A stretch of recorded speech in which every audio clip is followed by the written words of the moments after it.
Bienvenue dans Éclosion, le podcast où l'on parle des dessous de l'entrepreneuriat, des réseaux sociaux, mais aussi de développement personnel, d'éthique et de mode de vie. Bref, le podcast où l'on prend soin de soi et du monde. Je suis Marie-Ange Botta, social media manager en freelance et je suis ravie de vous accueillir dans cet épisode. Bonjour, bienvenue dans ce nouvel épisode d'Éclosion, j'espère que vous allez bien. Aujourd'hui, je vais vous raconter l'une des histoires de ma vie de freelance qui m'a fait prendre un tournant, et un tournant pas des moindres parce que c'est cette histoire qui m'a fait décider de me nicher dans les domaines que j'aime, c'est-à-dire la culture, le développement personnel, tous les sujets éthiques et engagés. Bref, j'ai renoncé à 1 500 € de chiffre d'affaires par mois 3 mois seulement après m'être lancée en freelance. Est-ce que c'était une erreur? Est-ce que c'était une bonne décision? Pourquoi est-ce que j'ai fait ça? Comment est-ce que je m'en suis sortie? Je vous raconte tout. Si vous avez suivi les épisodes précédents, vous savez que je me suis lancée 100% en freelance en septembre 2021. Et à l'époque, je venais donc de quitter mon CDI suite à une rupture conventionnelle et je me lançais dans la vie de freelance. J'avais déjà des petites missions qui avaient commencé. Évidemment, j'en cherchais des nouvelles. Et on va pas se mentir, j'avais besoin de clients pour vivre. À ce moment-là, j'ai quelques mois avant m'être lancée en freelance à 100%, j'ai été contactée sur LinkedIn par une personne qui gérait 2 agences de communication. Cet homme que l'on ne nommera pas, m'a dit qu'il cherchait une community manager pour venir en renfort sur ces 2 entreprises. Et ma foi, j'avais le profil, notamment pour une mission particulière qui demandait du temps en présentiel. Évidemment, pour des raisons évidentes, je tairai les noms des personnes et des entreprises dont il est question. Tout ce que vous avez besoin de savoir, c'est que c'était donc 2 agences de communication qui travaillaient dans la com digitale. Les 2 étaient complémentaires parce qu'elles ne travaillaient pas sur les mêmes zones géographiques. Et en plus de ça, pour l'une des agences de communication, j'ai été envoyée sur place, sur le terrain, pour faire des missions en présentiel pour un client hyper prestigieux qui était hyper important, que ce soit pour mes clients, l'agence de communication, ou pour moi. C'était hyper important pour tout le monde en termes de prestige et d'enjeu. Et bref, pour toutes ces 3 missions-là, donc les 2 agences plus le client en présentiel, j'avais un seul interlocuteur. Cet interlocuteur, c'est lui qui m'a trouvé sur LinkedIn, c'est lui qui m'a contacté. On a eu un premier rendez-vous pour prendre contact, d'abord au téléphone, puis ensuite en vrai, pour se rencontrer, pour voir si ça allait matcher. Et on a commencé à bosser ensemble. Jusque-là, tout se passe bien, les premières missions se mettent en place, je prends le relais pour certains de leurs clients et je commence à aller sur le terrain pour la mission en présentiel. Et ça se passait le week-end. Les premiers week-ends se passent bien et évidemment, je fais comme tout le monde, je prends mes marques et je ne peux pas deviner comment fonctionne une équipe, comment fonctionne tout un système et comment fonctionne le projet sur lequel je venais en renfort. Et donc, régulièrement, je pose des questions sur les groupes WhatsApp dédiés qui me permettent d'être en contact avec les équipes permanentes de ce projet-là parce qu'en fait, je venais en renfort le week-end de leur community manager qui ne travaillait pas le week-end.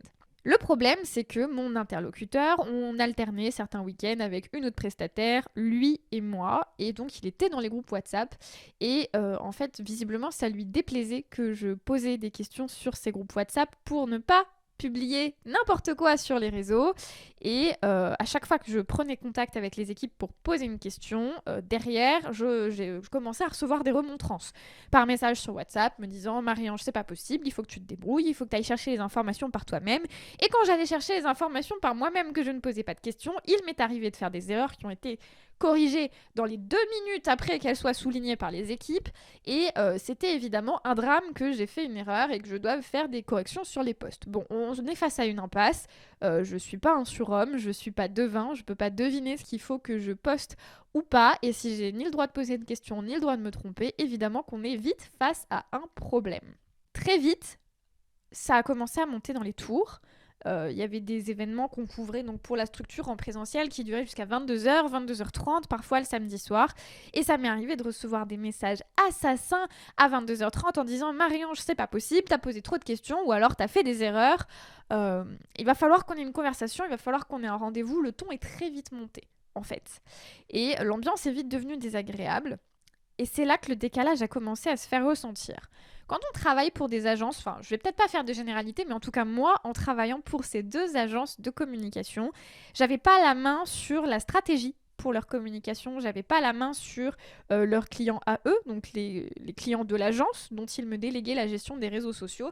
Et la réalité, c'est que pour créer les posts de leurs clients, j'avais juste la possibilité d'aller sur les sites internet de leurs clients ou de recevoir les photos qu'ils me transmettaient, et je devais me débrouiller pour faire des posts Instagram. Autant vous dire que d'un point de vue stratégique, sur Instagram, quand on connaît les métiers de la communication, c'est n'importe quoi. Hein. En fait, on communiquait sur Instagram pour leurs clients à partir de aucune stratégie, zéro. Et évidemment, les résultats étaient pas ouf. Donc les clients en question devaient sponsoriser leurs posts en permanence pour avoir un minimum de visibilité. Il y avait des centaines, voire des milliers d'euros par mois qui étaient dépensés donc par cette agence en boost pour les publications. Là aussi, petit problème éthique de moi de me dire waouh, c'est pas ouf. En fait, il suffirait qu'on monte une stratégie pour chacun de leurs clients et qu'on s'y tienne et ils auraient des résultats. Et est-ce que c'est pas vachement mieux, en fait, de faire comme ça ?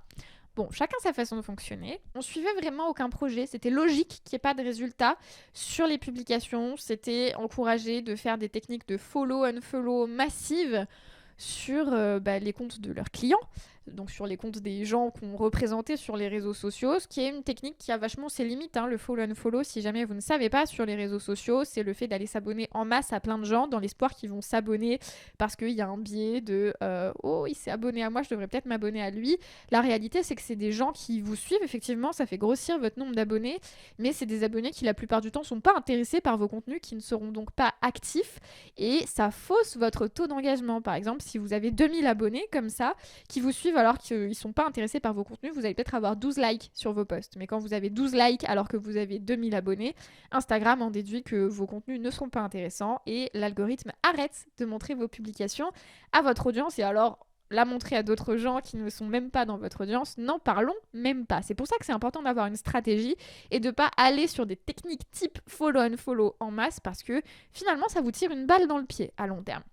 Il y avait donc cette tension qui montait qui me semblait profondément injuste parce qu'on me demandait de la qualité sans me donner des informations, sans me laisser poser des questions et forcément si je me trompais, on venait me retoquer.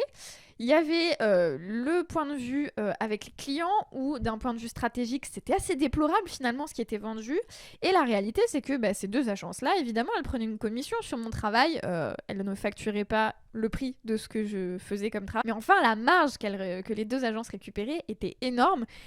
Et finalement, j'en suis vite venue au constat que sacrifier mes week-ends pour me faire gueuler dessus par quelqu'un qui n'est pas à l'aise à l'idée que je pose des questions ou alors qui supporte pas que je me trompe parce que j'ai pas eu le droit de poser de questions et qu'en plus on fournit pas du travail de qualité à leurs clients mais qu'ils se fassent un max de marge sur mon dos, ma foi ça avait ses limites. J'ai essayé de poser une limite une fois en rappelant que j'étais prestataire, pas salarié, que même d'ailleurs avec un salarié j'espérais bien qu'il se permettait pas de lui parler comme ça, mais que encore plus à un prestataire qui est juste un collaborateur qui est lui aussi chef d'entreprise, on doit respecter un certain cadre de respect et bien sûr là on en était complètement en dehors. Et cette ambiance-là qui était ultra critique, où j'étais fliquée, où chaque message était interprété, où on venait me le reprocher, etc., j'ai décidé de mettre fin à la mission. Mais enfin, je sais pas si vous vous rendez compte, à ce moment-là, je venais de me lancer. Hein, littéralement, ça faisait 3 mois que j'étais à mon compte à temps plein. On parle de 1500 € de chiffre d'affaires mensuel, de garantie, hein, parce que eux, ils avaient des clients avec des contrats à long terme, donc ils avaient un vrai besoin. C'était minimum 1500 € par mois. Si je faisais plus ou moins de prestations, ça pouvait augmenter. Autant vous dire que ça fait mal à tout moment, hein, d'ailleurs, dans la vie de freelance. Mais particulièrement quand on vient de se lancer. Et je me suis grandement questionnée. À l'époque, je faisais partie du programme de la tanière de Mathilde, dont finalement, je parle tout le temps dans mes vidéos et dans le podcast. Mais c'est un super programme de coaching qui m'a permis de me lancer sereinement et durablement. Et à ce moment-là, j'ai appelé Mathilde à l'aide et je lui ai dit « Mathilde, qu'est-ce que je fais ? Ça va pas du tout. Là, il me convoque pour un rendez-vous où je sais qu'il va pousser une grosse gueulante pour un truc complètement injuste et où finalement, c'est juste un mec qui a peur de perdre un client prestigieux et qui donc passe ses nerfs sur moi parce que je suis la prestataire. J'ai pas envie d'accepter ça, j'ai pas quitté le salariat pour retourner dans une dynamique de travail toxique. Qu'est-ce que je fais ? Et Mathilde me dit « Casse-toi ! Casse-toi, Marie-Ange !» Ouais, mais c'est 1500 € par mois. Eh bah, casse-toi. Ça fera de la place pour quelqu'un d'autre. Et la réalité, c'est que j'ai bien fait de le faire. j'ai quitté la mission, mais toutes les missions. C'est-à-dire que le problème central, c'était la gestion des relations dans ma mission en présentiel. Mais en quittant la mission en présentiel, j'ai décidé de mettre fin à ma collaboration avec les 2 agences. Comme ça, je coupais les liens avec cet interlocuteur qui était vraiment pas dans une relation de travail saine. Et j'ai coupé du jour au lendemain. C'est-à-dire que j'ai préparé un premier mail avec les limites que je posais en disant que c'était pas du tout ok pour qu'on me traite comme ça en tant que prestataire, qu'on était sur une collaboration et que si j'étais traitée de cette façon-là, je préférais partir. Et ensuite, j'ai fait le bilan des prestations qui étaient en cours. Je suis partie en cours de mois, donc j'ai calculé les proratas de ce qui me devait et j'ai envoyé la facture correspondante. Merci, au revoir. Mon interlocuteur m'a pas cherché à me retenir, ils m'ont réglé ce qu'ils me devaient et je suis partie. Autant vous dire que j'ai flippé à mort parce qu'il il fallait que je puisse payer mes factures derrière. Heureusement, j'avais la rupture conventionnelle, ça m'a permis de me rassurer en me disant si jamais j'ai pas de chiffre d'affaires, j'aurai les indemnités chômage. La réalité, c'est que finalement, 2 semaines après avoir quitté cette collaboration, j'ai été approchée par un autre gros client où j'ai eu un autre gros contrat et où j'ai couvert la quasi-totalité du chiffre manquant et finalement avec d'autres petits contrats qui se sont ajoutés, très vite j'ai compensé le manque à gagner. La conclusion que j'en ai tirée, c'est que ça sert à rien de rester dans des dynamiques de travail toxiques. Finalement, quand on fait de la place et qu'on enlève des collaborations qui ne se passent pas bien, ça permet de laisser la place à de nouvelles choses et finalement, quand il y a une place de libre, très vite, elle se remplit. Je suis rarement restée sans rien. Ça m'a aussi encouragée à être proactive, à commencer à prospecter, à aller chercher moi-même mes contrats, à être plus active sur mes réseaux sociaux pour être plus visible et ça a porté ses fruits parce que dans les mois qui ont suivi, j'ai eu beaucoup de contrats qui sont rentrés. Et surtout, avec Mathilde, on s'est posé la question de comment faire pour ne plus être dans ces situations-là. La première piste de solution, ça a été de changer ma posture. Quand je me suis lancée, j'étais vraiment toujours en train presque de m'excuser d'être là. Je disais haut et fort que je me lance, je suis débutante, alors je vais faire de mon mieux, mais me payez pas trop, hein, surtout. Et évidemment, ça marche pas. Tu te présentes comme une bonne poire, les gens te traitent comme une bonne poire. J'ai donc commencé à travailler sur mon attitude, sur le fait d'assumer ma posture de chef d'entreprise et tout de suite, c'est mieux passé. J'ai aussi travaillé sur les conditions de travail que je pose avec mes clients. J'ai posé un cadre beaucoup plus strict. Et tout de suite, ça marche mieux parce qu'en fait, quand les clients comme moi, on sait comment on doit fonctionner, tout est fluide, personne ne se prend la tête, il n'y a pas de zone de flou et c'est plus agréable pour tout le monde. Et finalement, poser un cadre, ce qui fait peur, ça nous a rendu service à mes clients comme à moi. Et ensuite, c'est poser la question des valeurs. Très vite, je me suis rendu compte que faire du chiffre pour faire du chiffre, typiquement ce qui se passe dans ces agences-là, en tout cas, je ne vais pas parler pour toutes les agences, mais dans ces agences-là, on préférait cumuler un gros nombre de clients et leur faire payer de la publicité plutôt que de leur faire un travail de communication avec une stratégie pour avoir des vrais résultats. C'était pas mon truc et moi, travailler à côté de mes valeurs, je suis pas capable de le faire très longtemps.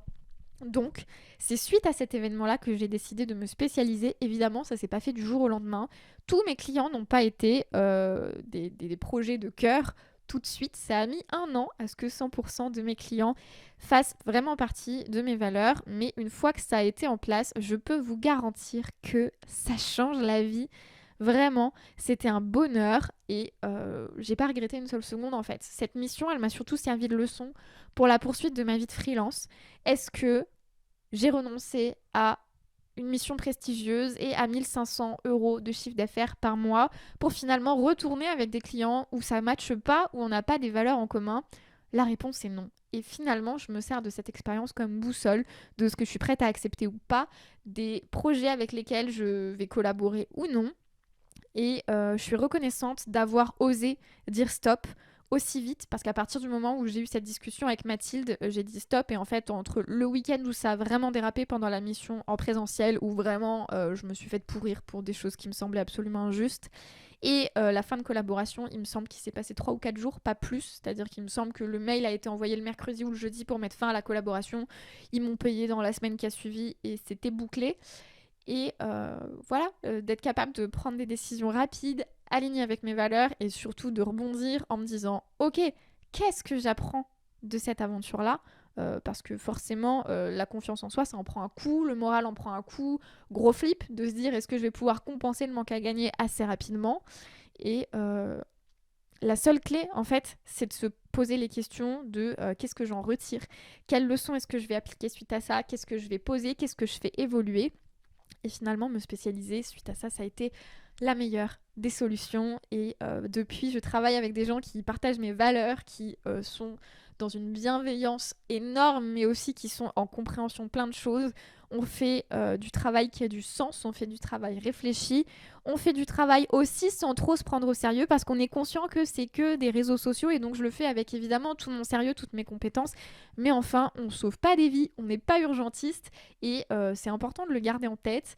Et voilà, l'humilité, le respect, la bienveillance et surtout le goût du travail bien fait, c'est vraiment des valeurs sur lesquelles je ne transige plus. Petite mention en plus, ce client prestigieux pour lequel j'étais envoyée en présentiel, c'est un client, c'est une institution qui n'a pas du tout les mêmes valeurs que mes clients de cœur. C'est une institution qui fonctionne très différemment de tout ce que je viens d'énoncer. Et donc en plus, finalement, ça a été valorisé par mes clients existants et mes futurs clients, le fait que j'ai choisi de quitter une situation confortable financièrement et qui me permettait d'avoir une sérénité d'esprit sur le chiffre d'affaires. Mais finalement, le fait de les avoir quittés pour être plus en accord avec mes valeurs et les leurs, ça a été ultra valorisé. Est-ce que je conseille à tout le monde de claquer la porte du jour au lendemain de leur mission dès que ça se passe mal? Non. Par contre, prendre des décisions qui vont vous permettre d'être en accord avec vos valeurs et qui vont vous permettre de tirer des leçons et d'avancer et de faire avancer votre entreprise, oui, à 1000%. Et pour moi, me spécialiser, c'était la solution. C'est pas la solution de tout le monde. Par contre, communiquer en mettant ses valeurs en avant, ça évite les mauvaises aventures comme celles que j'ai eues. J'en ai eu beaucoup moins après des mauvaises aventures. J'en ai eu encore quelques-unes. J'aurai peut-être l'occasion de vous les raconter. J'ai aussi plein de belles aventures de freelance à vous raconter, mais ça sera pour un prochain épisode. Merci d'avoir écouté cet épisode d'Éclosion. S'il vous a plu, n'hésitez pas à lui laisser 5 étoiles sur votre plateforme d'écoute. Vous pouvez aussi me rejoindre sur ma chaîne YouTube et mon compte Instagram @mariange.socialmedia. À bientôt!